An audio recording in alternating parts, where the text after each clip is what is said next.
عزیز دوستو، محترم ناظرین، میں آپ کا بھائی حسین اندریاس ہوں اور خداوند یسوع مسیح کے نام سے آپ سب کو آداب عرض ہے۔ میں خداوند کا شکر کرتا ہوں کہ اس نے مجھے میری زندگی میں ایک اور دن عطا فرمایا اپنی رحمتوں کی وجہ سے، کہ میں نفس حیات رکھ سکوں۔ میں بندہ حقیر ہوں، وہ خداوند میرا خالق اور مالک ہے۔ میں بے وفا ہو سکتا ہوں، مگر وہ ہمیشہ وفادار خداوند ہے۔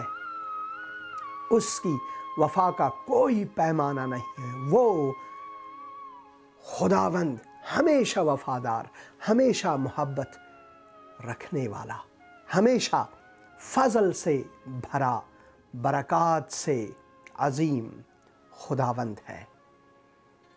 خداوند پر از جلال ہے، وہ جلالی خداوند ہے اور میں گنہگار ہوں۔ اسی وجہ سے میں خداوند کا شکر ادا کرنا چاہتا ہوں کہ وہ مجھے اس دن میں نفس زندگی دی ہے، تاکہ میں ایک دن اور اس زمین پر رہ کر اسے جلال دے سکوں، اس کے احکامات کو پڑھوں، مگن رہوں اس میں، اور یہ کلام، یہ احکامات میں آپ عزیزوں تک پہنچا سکوں۔ یہ یقیناً خداوند کے عظیم فضل کی وجہ سے ہے۔ مجھ میں کوئی بھی خوبی نہیں۔ وہ گیت ہے، ہم گاتے ہیں ہندی میں، یسوع نے کلوری دکھ کیوں سہ لیا، مجھ پاپی میں کیا دیکھا تھا، کوئی خوبی نہ تھی، کوئی خوبی نہ تھی، مجھ میں کوئی بھی خوبی نہ تھی۔ ہاں، خداوند نے اپنے اکلوتے بیٹے کو، خداوند یسوع مسیح کو بھیجا، اور وہ میری خاطر صلیب پر موا۔ اس نے اپنا لہو بہایا میری خاطر۔ کیا اس نے دیکھا تھا؟ مجھ میں کوئی بھی خوبی نہیں۔ خداوند کا کلام فرماتا ہے کہ انسان خدا کے جلال سے گرا ہوا ہے، محروم ہے، اور ہم سب گنہگار ہیں۔ ہم سب گنہگار ہیں، مگر پھر بھی اس نے مجھے بچانے کے لیے یہاں تک کہ صلیب کو بھی قبول کیا۔ اس نے اپنا لہو بہایا میرے لیے، میری خاطر، تاکہ میں نجات پا سکوں۔ اس نے، خدائے قدوس نے، اپنا لہو بہا کر، اپنا خون بہا کر میرے گناہ کو صاف کیا، مجھے اپنے خون کی پوشش دے کر میری تقدیس کی۔ اس لیے میں اس کا شکر گزار ہوں۔ اور ہم سب لوگوں کو، جو ہم خداوند کے فرزند ہیں، خداوند یسوع مسیح کے مومن ہیں، ہمیں خداوند کی ہمیشہ شکر کرنی چاہیے، اور خداوند کے احکامات کو اپنے دل میں پہلی جگہ دینی چاہیے۔ خداوند کے کلام کو اپنی زندگی میں پہلا مقام دینی چاہیے، پہلا مقام دینی چاہیے، سب سے بڑھ کر۔ خدا کے کلام میں ہم اسی وجہ سے پڑھتے ہیں کہ خدا کا جو کلام ہے وہ ہمارے قدموں کے لیے چراغ اور ہماری راہ کے لیے روشنی یا نور ہے۔ خداوند کے کلام میں ہم پڑھتے ہیں کہ میں نے تیرے کلام کو اپنے دل میں ذخیرہ کیا ہوا ہے، جگہ دی ہے، چھپا کر رکھا ہے، تاکہ میں تیرے خلاف گناہ نہ کروں۔ یہ ہمیں گناہ سے، بھٹکنے سے، تاریکی سے بچانے والا کلام ہے۔ یہ خداوند کا محبت نامہ ہے، یہ خداوند کی تنبیہ بھی ہے۔ وہ ہمیں تنبیہ فرماتا ہے، کیونکہ وہ اپنے بچوں سے محبت کرنے والا خدا ہے۔ میں اس گھر میں شوہر اور باپ ہوں۔ میں صرف اپنی بیوی کو یہ بتا سکتا ہوں کہ مجھے تم سے بہت زیادہ محبت ہے۔ میں صرف اپنی بیوی کو کہہ سکتا ہوں کہ میرے لیے چائے بنا، یا میرا جو کپڑا ہے وہ استری کے بنا ہے، اگر آپ مہربانی فرما کر وہ استری کریں۔ میں صرف اپنے بچوں کو تنبیہ کر سکتا ہوں کہ یہ آپ نے یہ کام غلط کیا ہے۔ میں دوسروں کی بیویوں کو، دوسروں کے بچوں کو یہ سب کچھ نہیں کہہ سکتا۔ میرا حق ان پر نہیں بنتا، نہ ہی ان کا حق مجھ پر اتنا بنتا ہے۔ اسی وجہ سے ہم خداوند کے گھرانے کے اعضاء ہیں، ہم خداوند کے فرزند ہیں۔ جب وہ تنبیہ فرماتا ہے تو ہمیں اس تنبیہ کو لے کر پھر ہم اپنی زندگی کو خداوند کے اصولوں، خداوند کے کلام کے مطابق سجانا چاہیے، کیونکہ وہ ہمیشہ ہماری بھلائی چاہنے والا خداوند اور ہمارا آسمانی باپ اور ہمارا یگانہ منجی ہے۔ ہمارا آج کا موضوع ہے خداوند طلاق سے نفرت کیوں کرتا ہے۔ پچھلے پروگرام میں ہم نے زنا کے بارے میں خداوند کی تعلیم سے پڑھا اور بہت چیزیں ہم نے سیکھے۔ آج کا موضوع اس پچھلے موضوع کی طرح ہی ہے، طلاق کے بارے میں۔ خداوند یسوع مسیح فرماتے ہیں کہ اگر کوئی اپنی بیوی کو طلاق دیتا ہے بلا وجہ تو وہ زنا کے مترادف ہے۔ خداوند کے کلام استثناء کی کتاب میں ہم پڑھتے ہیں کہ اگر آپ اپنی بیوی کو طلاق دو تو طلاق نامہ ضرور دینا، طلاق نامہ ضرور دینا۔ مگر خداوند نے کبھی یہ نہیں کہا کہ آپ اپنی بیوی کو طلاق دو۔ خداوند نے صرف ایک وجہ، ایک بنیاد اس میں رکھی ہے کہ اگر آپ کی بیوی بے وفا ہو، اگر آپ اسے مرتکب زنا پائیں، تب آپ اسے طلاق دے سکتے ہیں۔ اب دے سکنے میں اور حکم میں کہ طلاق دو، اس میں فرق ہے۔ خداوند یہ نہیں کہتا کہ آپ طلاق دے دو، وہ کہتا ہے کہ آپ طلاق دے سکتے ہیں۔ خداوند کے کلام میں ہم واضح طور پر پڑھتے ہیں کہ خداوند طلاق سے متنفر ہے، نفرت کرتا ہے، وہ بیزار ہے طلاق سے۔ ملاکی کی کتاب میں ہم یہ پڑھتے ہیں۔ اس پر پھر ہم آتے ہیں، مگر سب سے پہلے متی کی انجیل 5ویں باب میں جو پہاڑی وعظ ہے اس میں اور 31 اور 32 آیات میں ہم یوں پڑھتے ہیں خداوند یسوع مسیح کی تعلیم کو طلاق کے بارے میں۔ یہ بھی کہا گیا تھا، یعنی زنا کے بعد خدا نے کہا کہ زنا کیا ہے، اور اس کے بعد یہ بھی کہا گیا تھا کہ جو کوئی اپنی بیوی کو چھوڑے اسے طلاق نامہ لکھ دے۔ یہ کہا گیا تھا، یعنی یہ پرانے عہد نامے میں دیا گیا ایک حکم ہے۔ لیکن میں تم سے یہ کہتا ہوں کہ جو کوئی اپنی بیوی کو حرام کاری یعنی زنا یعنی بے وفائی، حرام کاری کے سوا کسی اور سبب سے چھوڑ دے اور وہ اس سے زنا کراتا ہے، وہ اس سے زنا کراتا ہے، اور جو کوئی اور بندہ، جو کوئی اور مرد ہے اس چھوڑی ہوئی سے بیاہ کرے، شادی رچائے، وہ زنا کرتا ہے، وہ بھی زنا کا مرتکب پایا جاتا ہے۔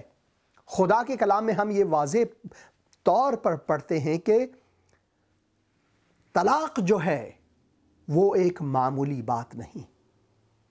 خداوند نے سخت الفاظ میں، بہت سخت الفاظ میں کہا ہے کہ میں طلاق سے متنفر ہوں، میں طلاق سے نفرت کرتا ہوں۔ اگر ہم ملاکی کی کتاب اس کے 2 باب کو پڑھیں 13 آیت سے اور اس کے 16 آیت تک جب ہم پڑھیں گے، طلاق کے بارے میں اور بے وفائی کے بارے میں ہے، اور یہ ہمیں یوں سمجھاتا ہے، پھر تمہارے اعمال کے سبب سے خداوند کے مذبح پر آہ و نالہ اور آنسوؤں کی ایسی کثرت ہے کہ وہ نہ تمہارے ہدیے کو دیکھے گا اور نہ تمہارے ہاتھ کی نظر کو خوشی سے قبول کرے گا۔ خداوند کے نظر میں، خداوند کے حضور یہ اتنا گھمبیر معاملہ ہے، تو بھی تم کہتے ہو کہ سبب کیا ہے؟ سبب یہ ہے کہ خداوند تیرے اور تیری جوانی کی بیوی کے درمیان گواہ ہے، تو نے اس سے بے وفائی کی، تو نے اس سے بے وفائی کی ہے، اگرچہ وہ تیری رفیق اور عقد ازدواج میں بیوی ہے۔ اور کیا اس نے ایک ہی کو پیدا نہیں کیا، باوجود کہ اس کے پاس اور ارواح موجود تھیں؟ پھر کیوں ایک ہی کو پیدا کیا؟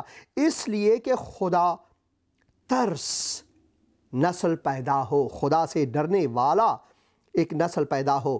پس تم اپنے نفس سے خبردار رہو اور کوئی اپنی جوانی کی بیوی سے بے وفائی نہ کرے، کیونکہ خداوند اسرائیل کا خدا فرماتا ہے، میں طلاق سے متنفر ہوں، میں طلاق سے بیزار ہوں، اس سے بھی جو اپنی بیوی پر ظلم کرتا ہے۔ اس لیے تم اپنے نفس سے خبردار رہو تاکہ بے وفائی نہ کرو۔ خداوند طلاق سے متنفر ہے، بیزار ہے، وہ نہیں چاہتا ہے کہ ہم کسی کو طلاق دیں۔ جب ہم خدا کے کلام میں پڑھتے ہیں اور خداوند کے کلام کے پہلے کتاب پیدائش کی کتاب میں ہم پڑھتے ہیں، اس کے 5ویں باب میں خداوند نے وہ یکسانیت دی ہوئی ہے مرد اور عورت کو، جو کہ ہم کسی مذہب، کسی دین، کسی فلسفے میں نہیں پاتے۔ خداوند کی نظر میں مرد و زن، مرد اور عورت بالکل یکساں ہیں، کوئی تفریق نہیں ہے خداوند کی نظروں میں ان کے بارے میں۔ تو یہاں پر ہم پڑھتے ہیں 5ویں باب میں، یہ آدم کا نسب نامہ ہے جس دن خدا نے آدم کو پیدا کیا۔ جس دن خداوند نے آدم کو پیدا کیا تو اسے اپنی شبیہ پر بنایا۔ خداوند نے آدم کو اپنی شبیہ پر بنایا، یہ آدم کے بارے میں۔ تو آدم کا جو لفظ ہے یہاں پر، یہ مفرد ہے، یہ جمع نہیں ہے۔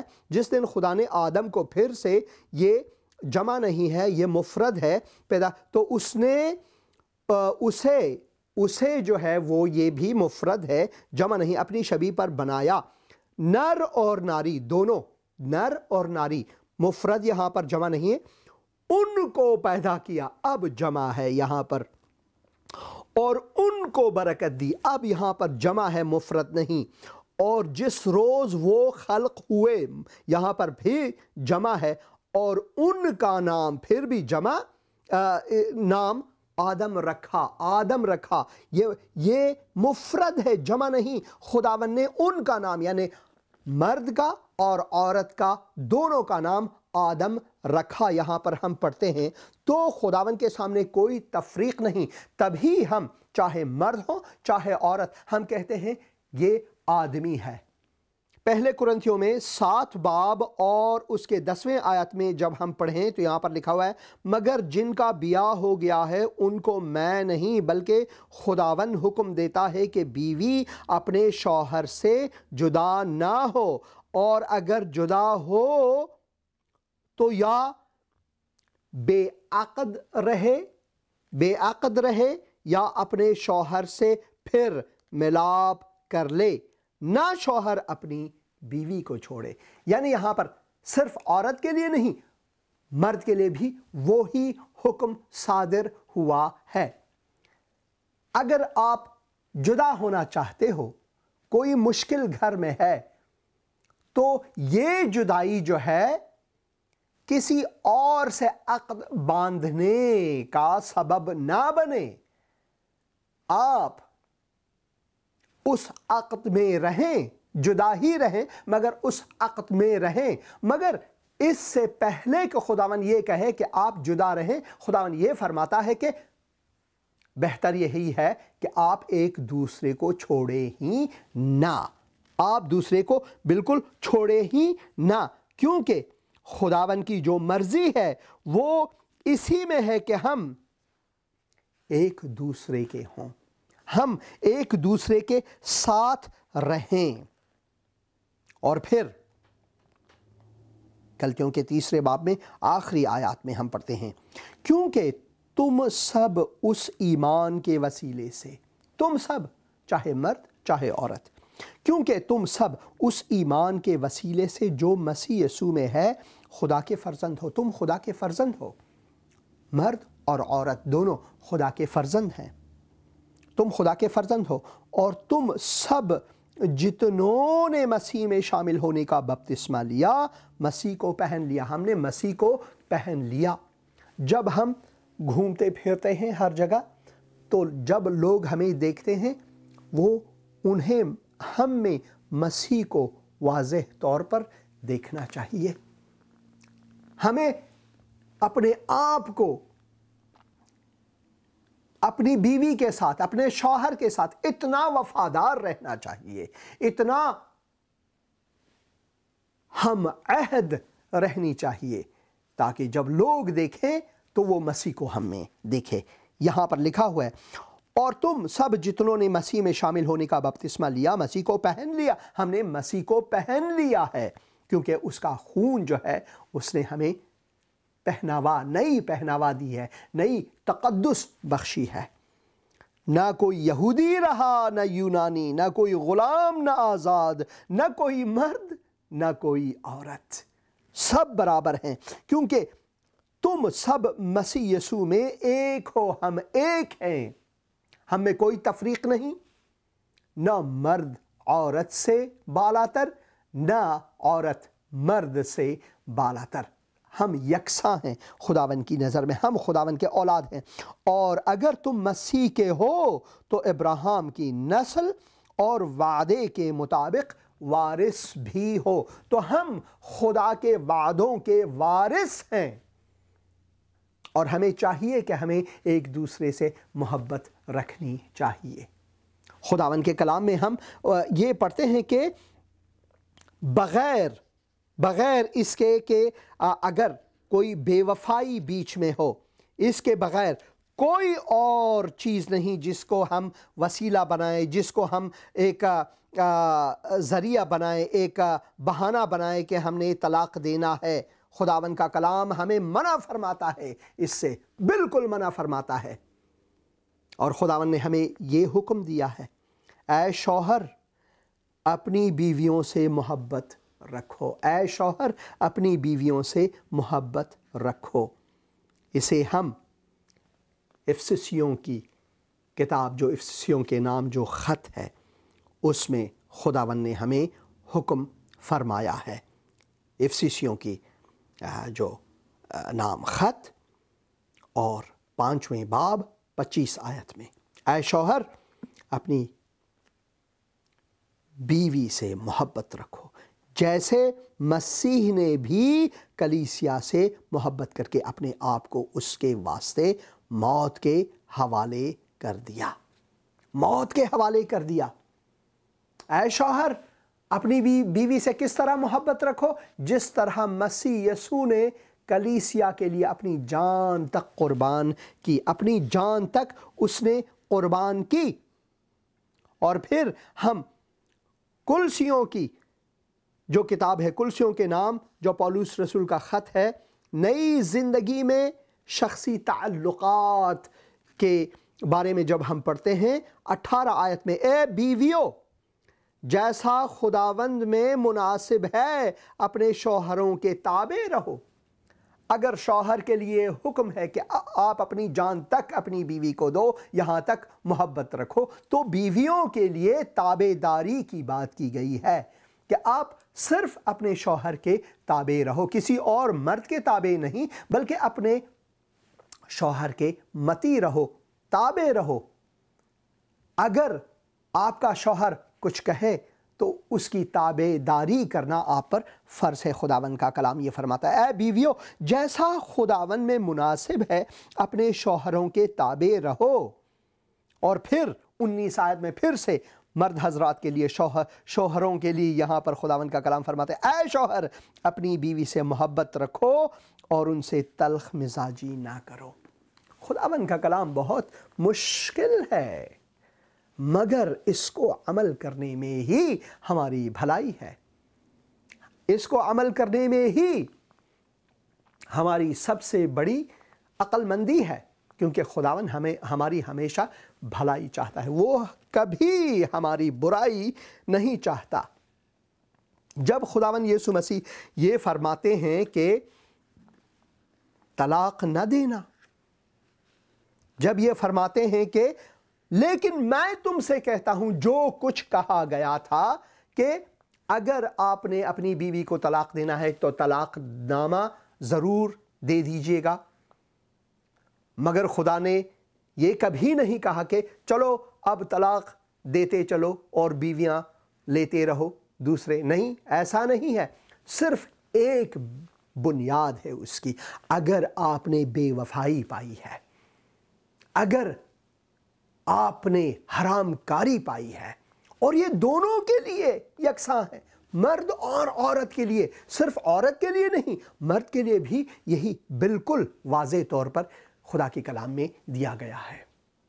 حرام کاری کے بغیر اگر ہم اپنی بیوی کو طلاق دیتے ہیں، آج کل تو جو مغربی ممالک ہیں یہاں پر تو عورتیں مردوں کو طلاق دیتے ہیں، یہاں پر جو فیمنزم ہے، فیمنزم جو ہے وہ شیطانی عمل ہے، یا میسکولزم بھی اسی طرح شیطانی عمل ہے۔ خداوند نہ میسکولزم کو اور نہ فیمنزم کو چاہتا ہے، خداوند سب کے لیے برابری چاہتا ہے۔ خداوند چاہتا ہے کہ ہم اس کے فرزند کہلائیں، نہ کہ فیمنسٹ، نہ کہ میسکولسٹ۔ خداوند یہ کبھی نہیں چاہتا ہے۔ اسی وجہ سے خداوند یسوع مسیح فرماتے ہیں کہ لیکن میں تم سے کہتا ہوں، یہ سب جو باتیں ہیں، یہ حکم دیا گیا ہے کہ ایک وجہ ہے آپ طلاق دے سکتے ہیں اور وہ حرام کاری ہے، مگر کیونکہ آپ نے اس کا تفسیر غلط بیان کیا، غلط سمجھا، اسی وجہ سے میں تمہیں یہ سمجھانے آیا۔ میں آیا کہ بتا دوں کہ مگر لیکن میں تم سے کہتا ہوں کہ جو کوئی اپنی بیوی کو حرام کاری کے سوا اور کسی سبب سے چھوڑ دے تو وہ اس سے زنا کراتا ہے، اور جو کوئی اس چھوڑی ہوئی سے بیاہ کرے، شادی رچائے، وہ بھی زنا کے مرتکب ہیں۔ تو خداوند کے سامنے یہ بہت گھمبیر ہے، بہت ہی عمیق ایک تعلیم ہے۔ وہ چاہتا ہے کہ ہم عقد ازدواج میں ہمیشہ منسلک رہیں تا دم آخری دم تک، جب تک ہم میں نفس زندگی ہے، اور جب اس دنیا سے چلے جائیں اس وقت ہم اس عقد سے نکل سکتے ہیں اور کسی اور سے شادی کر سکتے ہیں، مگر جب تک ہم جیتے ہیں، چاہے عورت چاہے مرد، ہمیں جو رشتہ مقدس ازدواج ہے، جو ایک عہد ہے، جو ایک عقد ہے، اس میں ہمیں بندھا رہنی چاہیے، اور ہمیں ایک دوسرے سے محبت، ایک دوسرے سے احترام کرنا چاہیے۔ یقین مانیے کبھی کبھار میرے بچے آتے ہیں اور وہ مجھ سے اور میری بیوی سے کہتے ہیں کہ ایسا لگتا ہے کہ آپ نے کل شادی کی ہوئی ہو، کیونکہ ہم دوست رہتے ہیں۔ ہاں، ہر گھر میں جھگڑے ضرور ہوتے ہیں، ہر گھر میں تلخی کبھی کبھار آتے رہتے ہیں، ہم انسان ہیں، ہم گناہ میں ہیں، ہم گناہ کے دنیا میں ہیں، مگر جو اصلی دل کے اندر سے جو خداوند روح ہمیں ہدایت فرماتا ہے، اس میں جب ہم رہتے ہیں، خداوند کے روح میں جب ہم رہتے ہیں، خداوند کی تعلیم کو جب ہم اپناتے ہیں تو طلاق کا معاملہ یہ آنی ہی نہیں چاہیے، کیونکہ خداوند نے ہمیں عقد ازدواج سے باندھا ہے، خداوند نے ہمیں ایک جسم بنایا ہے، تو ہمیں اس کو الگ نہیں کرنا چاہیے۔ خداوند آپ کو اپنے برکات سے نوازے، اور میں دعا کرتا ہوں کہ خداوند آپ کے ازدواجی زندگی میں وہ برکات لائیں کہ آپ کو ایسا لگے، دوسروں کو ایسا لگے کہ آپ نے کل ہی شادی کی ہوئی ہے، حالانکہ 21 سال گزر چکا ہے جب سے ہم نے شادی کی ہوئی ہے، مگر اس وقت سے اس وقت تک ہم دیکھتے ہیں کہ ہم ایک دوست ہیں، میاں بیوی جو ہے وہ آپس میں دوست ہیں۔ ہمیں دوستی میں مہرباں ہونی چاہیے ایک دوسرے کے۔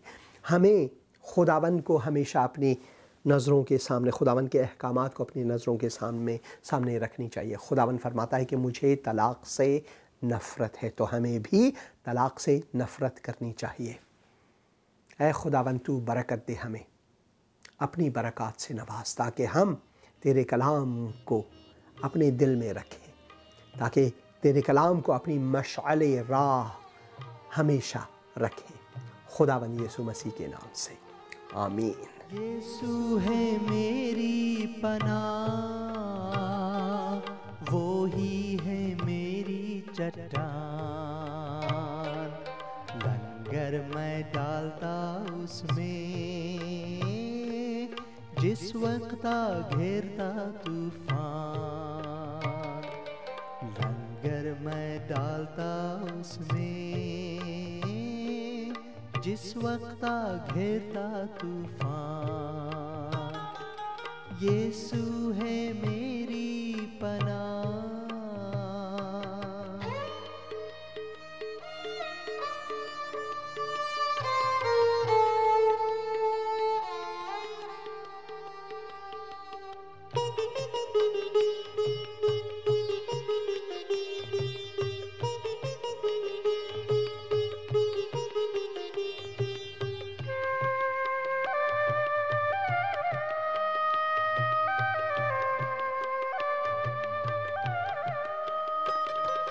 دنیا کے سفر میں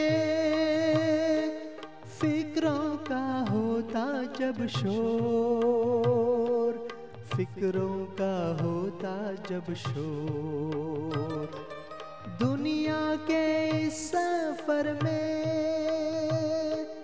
فکروں کا ہوتا جب شور، فکروں کا ہوتا جب شور، یسوع ایک ہی جھڑکی سے توڑتا سب آندھی کا زور، یسوع ہے میری پناہ۔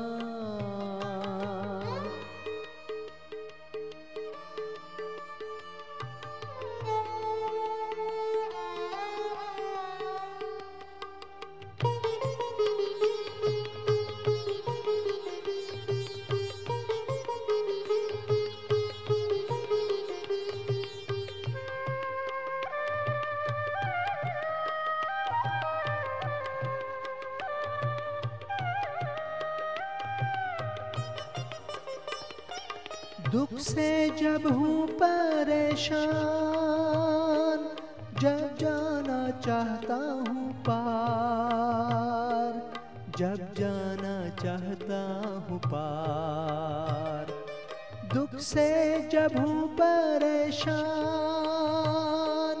جب جانا چاہتا ہوں پار، جب